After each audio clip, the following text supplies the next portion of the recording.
there hasn't been a spike in unemployment. There hasn't been a recession. Inflation has come down. Have we achieved the soft landing, or is there still a ways to go? Yeah, thanks for having me on again for this discussion. We are doing a lot better than I would have expected a year and a half ago, but not as well as I was hoping, say, half a year ago. So let me unpack that. First of all, the great news, there has not been a recession. A recession can happen at any time. You never know, but I don't think there's any special reason to think we're at any greater risk than normal right now. And the unemployment rate's been below 4% for more than 2 years. Over the last year, the economy's grown at about a 3% rate. That's really just amazing performance. At the same time, as you said, the inflation rate now is a lot lower than it was a year and a half ago. And that's a really good thing too.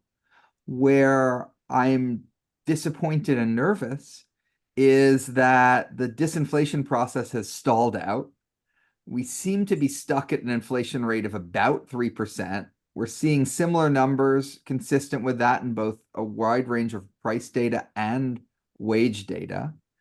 And one fear that economists, including myself, had is that the last mile of getting rid of inflation would be the hardest.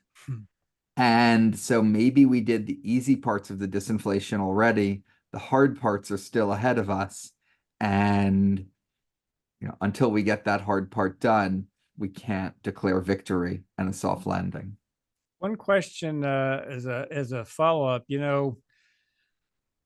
sometimes, when the inflation number, as you said, has been sticky, there was a little bit of sigh of relief, I guess, with the last one because it could have ticked down a little bit. It had been level, but do you think that there's any possibility that the Fed might have to raise rates again? Not real soon, but I mean to try to break through the 3% level?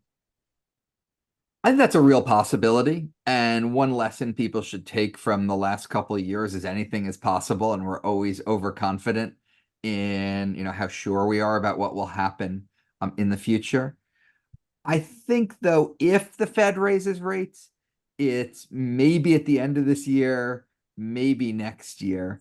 They'd need to see a lot of evidence that inflation really, really is not just off track, but probably moving in the wrong direction. So if inflation is stuck at 2.9, they don't raise rates. If it goes from 3 to 3.3 to 3.6 to 3.8, then they have to put rate increases back on the table. I think that's sort of a 1 in 6 chance something like that comes to pass, and not something that they would undertake lightly.